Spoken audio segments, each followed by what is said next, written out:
Assalamualaikum anak-anak. Malam ini Ibu Hawa mau bercerita tentang lebah kecil yang suka berbagi.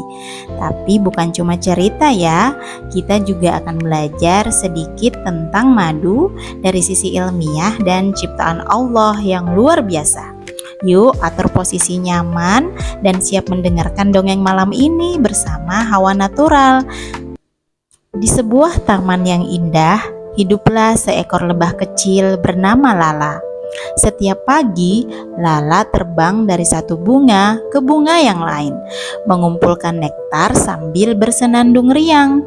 Tahu nggak anak-anak, nektar itu cairan manis dari bunga, bahan utama untuk membuat madu loh. Lala ini sangat rajin. Dia tahu bahwa Allah memberi tugas penting kepada lebah, bukan hanya membuat madu, tapi juga membantu bunga tumbuh. Itulah yang disebut penyerbukan.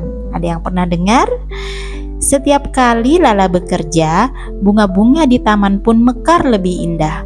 Masya Allah, hebat ya ciptaan Allah yang kecil tapi penuh manfaat. Hari itu matahari bersinar terik sekali, tapi Lala tetap semangat bekerja sambil berzikir dalam hati. Subhanallah, indah sekali ciptaanmu ya Allah. Ada bunga-bunga warna-warni, matahari yang hangat. Ia tahu bahwa setiap pekerjaan kecil pun bisa jadi ibadah asal dilakukan dengan niat yang baik. Saat beristirahat di bawah daun, Lala melihat seekor semut kecil yang tampak lelah dan lapar. "Kamu kenapa, semut kecil?" kata Lala lembut. "Aku belum menemukan makanan sejak pagi," kata semut itu dengan suara pelan. Lala pun terdiam sebentar, lalu tersenyum hangat. "Ambillah sedikit madu dariku, semut kecil. Semoga kamu kuat lagi." Dia meneteskan madu di atas daun kecil sambil tersenyum bahagia. Semut itu meminum madu dengan gembira. "Terima kasih Lala, kamu baik sekali." Lala tersenyum lega. Ia merasa hatinya hangat. Ternyata berbagi membuat hati bahagia. Karena kebaikan sekecil apapun selalu kembali membawa kebahagiaan. Nah, anak-anak, sekarang Ibu mau cerita sedikit tentang madu dari sisi ilmiah ya. Madu itu bukan cuma manis, di dalamnya ada enzim alami bernama glukosa oksidase. Enzim ini bisa menghasilkan zat yang disebut hidrogen peroksida yang membantu membunuh kuman dan membuat luka lebih cepat sembuh.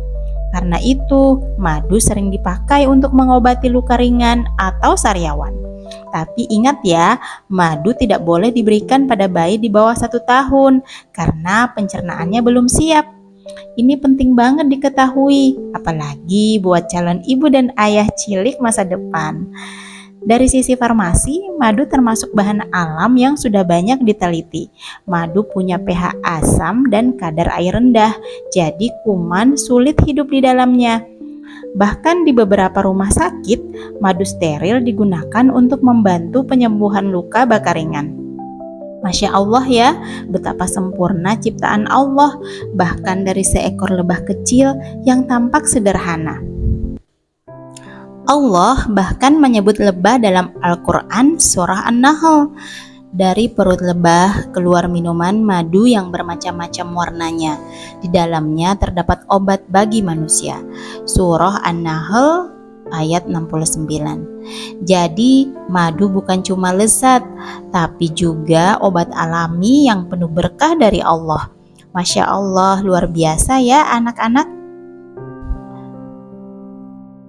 Yuk anak-anak, kita tiru kebiasaan Lala. Pertama, rajin bekerja, lalu suka berbagi, dan selalu bersyukur atas rezeki yang Allah beri. Karena ilmu, kebaikan, dan madu semua akan manis kalau dibagi. Terima kasih ya sudah mendengarkan dongeng Hawa Natural hari ini. Jangan lupa klik like, subscribe, and share supaya makin banyak teman yang bisa belajar dan bahagia bersama kita. Akhir kata, Waalaikumsalam warahmatullahi wabarakatuh. Akhirul kata, wassalamualaikum warahmatullahi wabarakatuh.